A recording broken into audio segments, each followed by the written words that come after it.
Através da história, imperadores, reis, ditadores impõem seu poder através da coerção, do medo, da força militar. Aos que ousam criticar a tortura e cadeia, direitos civis desrespeitados, a imprensa manipulada ou calada. E não importa o tipo de governo. No tempo dos reis, havia aqueles considerados legítimos e os considerados usurpadores. Depois vieram as ideologias políticas, ditas de direita ou de esquerda. E não importa que seja de um tipo ultranacionalista, como o de Hitler, ou de culto à personalidade, como foi o de Joseph Stalin, na União Soviética Comunista. Todos esses regimes usavam organizações que vigiavam o povo e puniam quem não concordasse com o sistema. No vídeo de hoje, algumas das mais famosas polícias políticas da história, que demonstraram apenas uma coisa: o nível insano de arbitrariedade que um governo pode mostrar. Mas antes de tudo, um recadinho para vocês. Oi, sou Jennifer, convido a vocês se inscreverem neste canal, peço seu like e compartilhem em suas redes sociais. E vamos ao vídeo.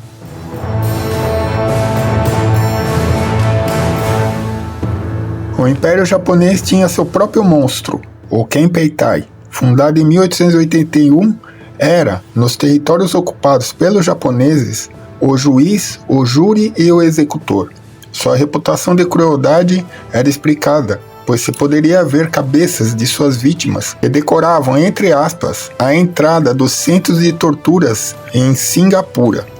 Essa organização foi pioneira na guerra biológica, criando a infame Unidade 731, onde experimentos humanos desafiavam todos os limites da moralidade. Atuavam também como uma força policial secreta, com espionagens, prisões injustificadas, e suas torturas eram pensadas para levar o máximo de sofrimento e agonia possíveis às suas vítimas. O Kempeitai se dissolveu com a derrota japonesa na Segunda Guerra Mundial, porém deixou uma lembrança sombria sobre todos os territórios que atuou, fora e dentro do Japão.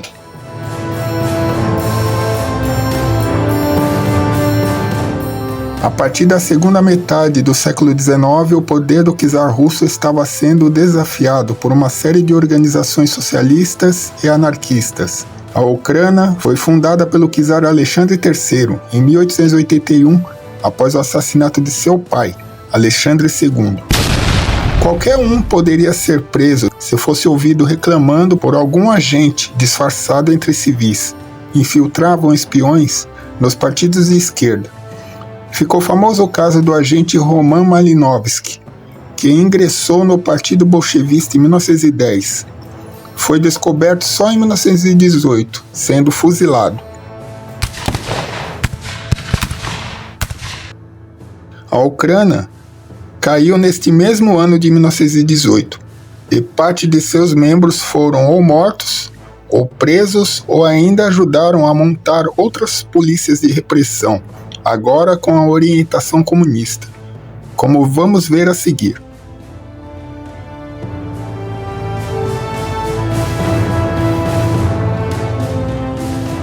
Com a vitória bolchevista, após a queda do czar Nicolau II, a Tcheca foi criada por Félix Dzerzhinsky. Conhecido como o Terror Vermelho, perseguia quem manifestasse opiniões consideradas contra o pensamento do povo. Burgueses, donos de terras, aristocratas e simpatizantes. Ficaram famosos ao eliminarem políticos rivais com execuções em plena rua ou em lugares públicos. A Tcheca organizava centros de trabalhos forçados e planejavam e promoviam execuções sumárias.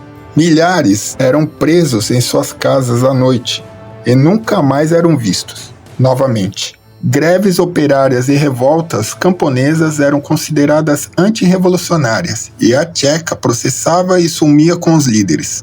A vigilância em massa contribuía para um clima de medo entre as pessoas comuns. A organização seria a base política para outras polícias secretas soviéticas, como a KGB.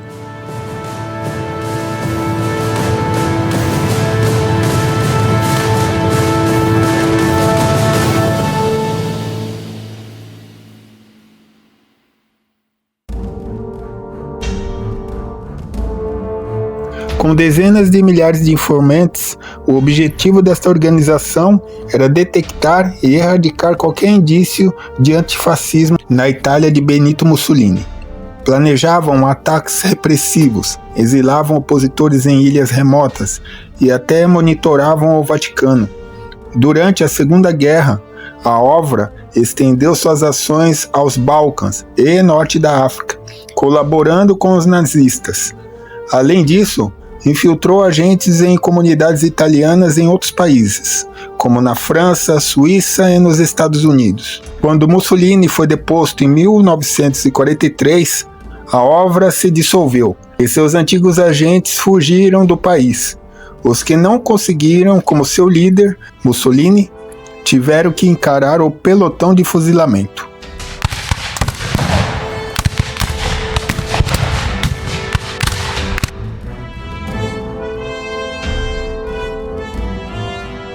Na Alemanha nazista, a Gestapo se tornou sinônimo de terror. Criada em 1932, ela tinha como objetivo identificar e silenciar todos os inimigos do regime, como comunistas, homossexuais, figuras religiosas e, sobretudo, os judeus, e qualquer alemão que ajudasse essas pessoas. Liderados por Heinrich Himmler, seus membros eram doutrinados e enxergavam possíveis opositores do nazismo em qualquer esquina. Suas ferramentas de ação eram conhecidas de outras polícias de repressão: o medo, a tortura e a coação. Quando a Alemanha expandiu seus domínios com a guerra, a Gestapo estava lá, presente na retaguarda, para apontar e eliminar os já citados inimigos do Estado. E esteve intimamente ligada ao Holocausto, organizando deportações em massa para os campos de concentrações por toda a Europa. Deixou de existir no período final da guerra, e seu líder Himmler se autoliquidou em maio de 1945, quando foi preso pelos ingleses em Lunenburg. Mordeu uma cápsula de cianeto que trazia escondido consigo, morrendo poucos minutos depois.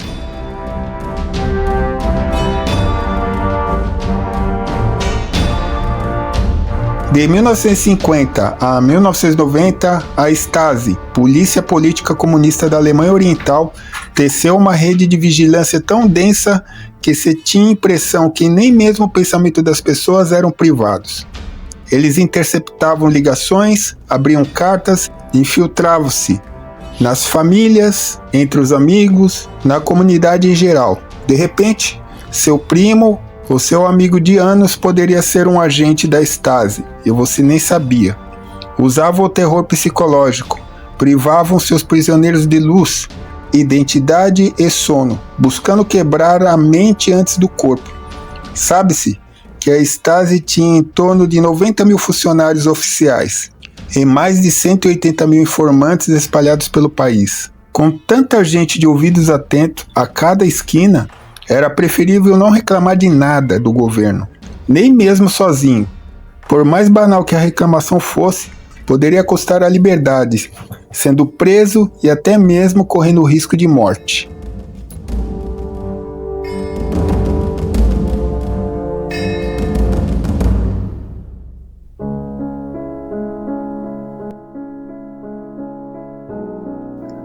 Na Romênia comunista de Nicolae Ceausescu, a Securitate era onipresente com mais de 500 mil de informantes.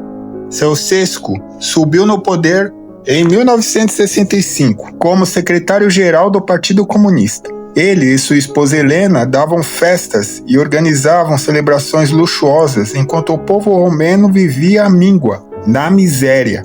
E a Securitate estava lá para calar e eliminar quem reclamasse. Essa polícia política foi tão eficiente que ninguém fora da Romênia sabia o real panorama do país. Ceausescu não era o Drácula, figura folclórica nacional. Ele não bebia sangue, mas drenava a paz, a liberdade e o dinheiro do povo romeno. Mas os ventos da política mudaram. E quando o comunismo soviético ruiu por terra em 1989, ele, sem esse respaldo, não pôde reagir. E, junto com sua esposa, foi executado. A população romena saiu às ruas e a Securitate submergiu nessa reação popular. Os membros mais odiados foram brutalmente mortos. Outros tantos destruíram documentos que os incriminavam e se livraram, vivendo calmamente na Romênia pós-comunismo.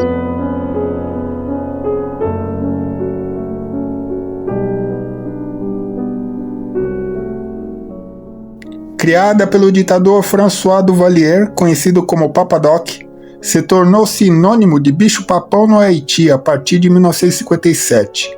Os Tonton Macoute era quase uma força paramilitar e só respondia ao seu chefe, Papa Doc. As execuções públicas, torturas, desaparecimentos e extorsões estavam na ordem do dia. O líder dos Macoute, apelidado de Vampiro do Caribe, traficava sangue e cadáveres humanos. Seus homens se vestiam com camisas azul celeste e usavam óculos escuros. Praticavam o voodoo e o terror psicológico para controlar a população e reprimir possíveis rebeliões. François Duvalier morreu em 1971, mas seu filho Jean-Claude o sucedeu. E os Tonton Macoute só seriam dissolvidos em 1986, após sua deposição do poder. Acredita-se que essa organização tem executado mais de 150 mil pessoas no Haiti.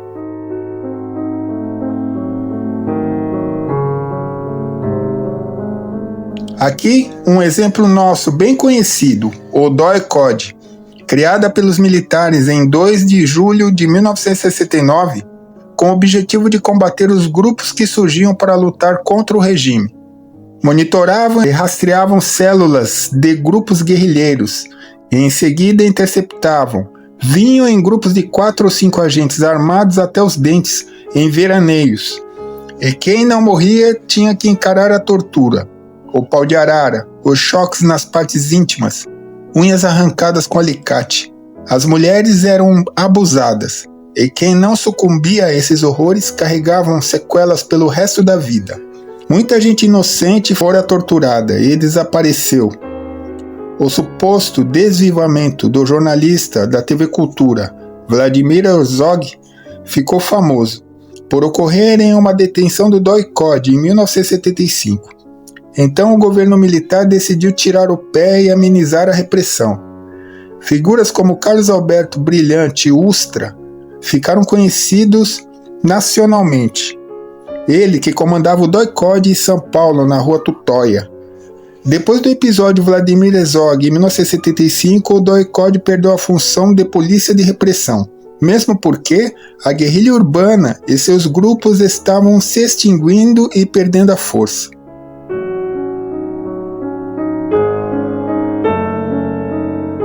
Governos impopulares, personalistas e extremistas só se mantêm com o apoio de organizações como essas que mostrei no vídeo de hoje. E nenhuma delas deixaram saudades, pelo contrário, só deixaram mortes, violência e lágrimas. E ainda hoje persistem em regimes autoritários, como o da China e o da Coreia do Norte. O que só mostra uma coisa: a evidente ilegitimidade e falta de apoio popular dos regimes que as criaram.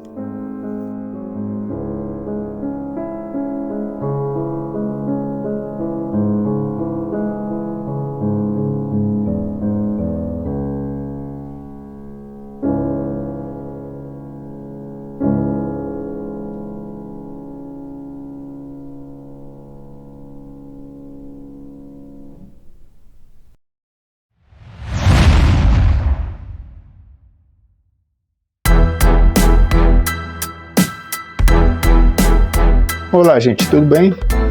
Então esse vídeo de hoje mostrou aí as polícias secretas aí, que via de regra são criadas por regimes impopulares, né? Regimes onde o poder é imposto, né? Não é uma coisa que a maioria das pessoas quiseram, né? Então, tanto comunista como de direita, isso aí de direita e esquerda aí não tem nada a ver. Na verdade, eu acho pessoalmente que são irmãos gêmeos, né? É o extremismo, o ultranacionalismo e tudo isso, né? Que influi na criação dessas organizações que são organizações, no meu modo de ver, terroristas, né? Porque mexe aí com o psicológico das pessoas, né, tiram a liberdade delas arbitrariamente, e eu acho que é tipo uma organização terrorista, se você for parar para pensar. Até o nosso exemplo do DOI-CODE, né? Eu acho que a única organização de polícia, né, secreta, tem até aí um motivo de existir, é o Mossad de Israel, porque o país está cercado de inimigo ali, e os muçulmanos, né, os extremistas, é inimigo de morte. Então eles têm que ficar espertos. É uma polícia transnacional, que age tanto no território israelense como fora.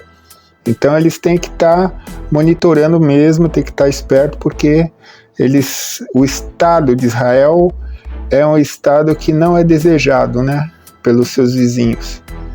E nesse caso até passa, né? Mas nos outros existe para coação do povo, para manter o povo calado e aceitar o mandos e desmandos aí, né? Só que vocês podem ver que na maioria dos exemplos aí a coisa não saiu muito bem aí para quem as criou, né? Mussolini, Hitler, quem mais? O Ceausescu, não sei pronunciar direito esse nome, lá da Romênia. Para eles deu ruim, né? E para eles acabou muito mal aí. E posso falar também de Saddam Hussein, posso falar de Muammar Gaddafi da Líbia, ou Saddam Hussein aí do exemplo do Iraque. Então, uma hora a casa cai. Eu acho que essas organizações do mal um dia acabam e aí vai ser a prestação de contas, né? Então é isso. A história vive no passado, no presente, moldando o futuro. Valeu!